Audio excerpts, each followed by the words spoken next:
Hey first grade, I miss you guys and I can't wait to see you. Today we're going to do some math with measuring. We're going to compare objects and then we're also going to do non-standard measurement practice. Remember, you can go to the district website hcboe.net and there you can find more resources. Remember, we're doing week 5 right now. So that's where you will find all the resources you need to go along with what I'm showing you today. Let's begin. Hey guys, now we're going to do some non-standard measurement practice. And I'm going to use some buttons. I'm sure you have many objects around the house that you can use also, maybe cereal or goldfish, or you might also have some buttons. So I'm going to use buttons and I'm going to measure this beaver. But remember, when we measure with our non-standard units, you have to make sure it's at the very top of whatever you are measuring. So we want to make sure this button is even with the top of the beaver. We don't want to start all the way down here, because then it wouldn't be correct. So we're going to start up here where the beaver is.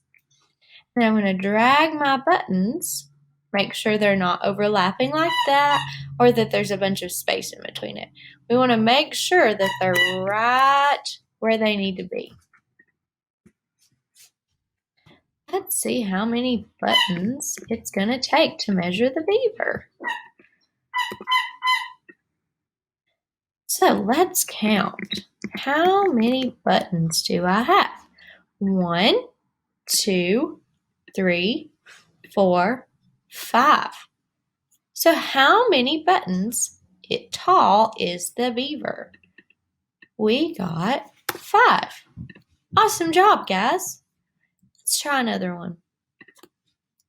This one says, measure the fly. How many buttons tall is the fly? So remember, are we going to start all the way up here this time? No, because the fly is all the way down here. So we need to move our button all the way down here to make sure it's even with the fly's wings. Okay, we're going to grab another button. And we're going to put it right under that one. And how many buttons does it look like the fly is? Right, looks like it's 2 buttons tall. So we're going to put 2. Remember, if we wanted to answer our question in a complete sentence, what could we say? Remember, it asks you how many buttons tall is the fly. So we could say the fly is 2 buttons tall.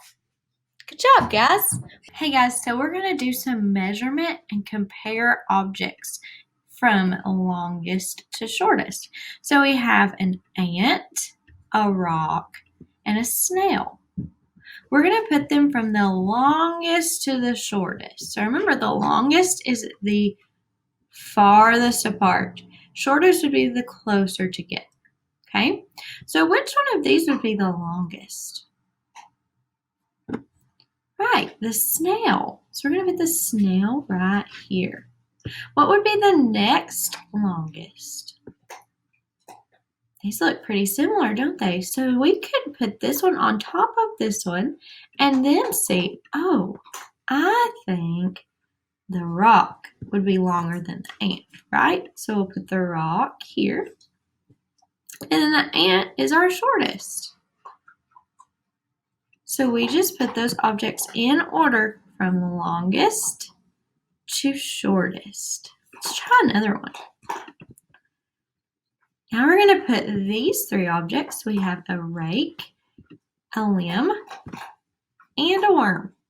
We're going to put these from shortest to longest. So this time we're doing the opposite. So let's put them all side by side and see which one's longer, which one's shorter.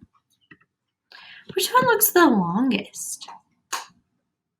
Remember, the longest is the farther apart. Right, the rake. So we're going to put the rake here. Is that what we're supposed to be doing? No, you're right. We did that last time. Remember, this time we're doing shortest to longest. So we need the shorter one first. Which one's the shortest? Right, the limb. So we're going to put the limb first. Good job. Okay, which one would be the next shortest between the rake and the worm? Right, the worm. Good job. So we'll put the worm right here. And then that leaves the rake as the longest. So let's check our work. It's always great to check our work. Do these look shortest to the longest? I think they do. Awesome job.